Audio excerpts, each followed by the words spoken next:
जम्मू कश्मीर पर मोदी सरकार के आक्रामक रुख को देखते हुए ऐसा लगता है कि जैसा सेना चाहती है वैसा मोदी सरकार भी चाहती है।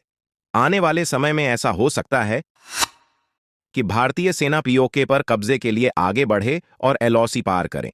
लेकिन इसमें सबसे बड़ी अड़चन परमाणु युद्ध के खतरे की, क्योंकि परमाणु युद्ध से किसी का भला नहीं हुआ है आज तक, और यदि परमाणु युद्ध छिड़ा तो कब जाकर रुकेगा यह भी नहीं पता। Photo source Google images.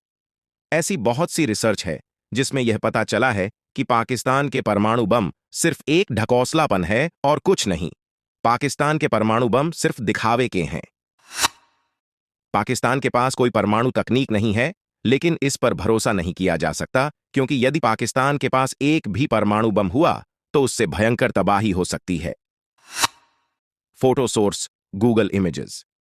मुझे इस बात में तनिक भी संदेह नहीं कि अगली दीपावली तक पीओके भारत में सम्मिलित होगा, क्योंकि 2014 से ही मोदी सरकार ने जिस तरह से सेना के लिए नए नए रडार और हथियार खरीदे हैं और सेना को जिस तरह से मजबूत किया है, उससे ऐसा प्रतीत होता है कि मोदी सरकार बहुत दूर की सोच लेकर आगे बढ़ रही थी, जिसे अब पूरा करने का समय आ चुका है।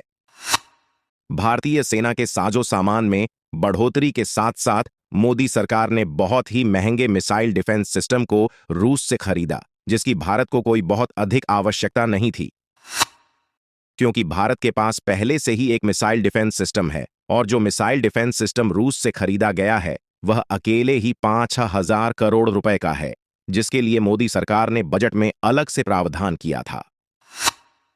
मेरा अनुमान है कि मोदी सरकार ने पीओके के लक्ष्य को ध्यान में रखते हुए अमेरिका के प्रतिबंधों को दरकिनार करके रूसी मिसाइल डिफेंस सिस्टम खरीदा है।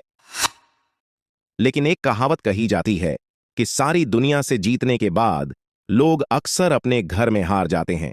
यदि भारत और पाकिस्तान के बीच युद्ध की स्थिति होती है तो कांग्रेस और विपक्षी पार्टियों का किस तरह का व्यवहार रहेगा, यह बहुत ही संदेहास्पद है, क्योंकि डोकलाम विवाद के समय जिस तरह से राहुल गांधी चीनी दूतावास में गुपचुप मीटिंग कर रहे थे और मानसरोवर यात्रा के दौरान चीन के मंत्रियों से मुलाकात राहुल गांधी ने की और फिर झूठ बोला कि हमने कोई मुलाकात नहीं की, और बाद में जब तस्वीरें सामने आ गईं तो स्वीकारना पड़ा कि मुलाकात करने में क्या दिक्कत है। लेकिन यह तो समय ही बताएगा कि विपक्षी पार्टियों और मुख्यतः कांग्रेस का किस तरह का व्यवहार रहता है। लेकिन यदि कांग्रेस ने युद्ध के समय फिर से देश की पीठ में छुरा घोंपने का प्रयास किया तो देश की जनता कांग्रेस पार्टी के ताबूत में आखिरी कील जरूर ठोक देगी। भारत माता की जय। वंदे मातरम।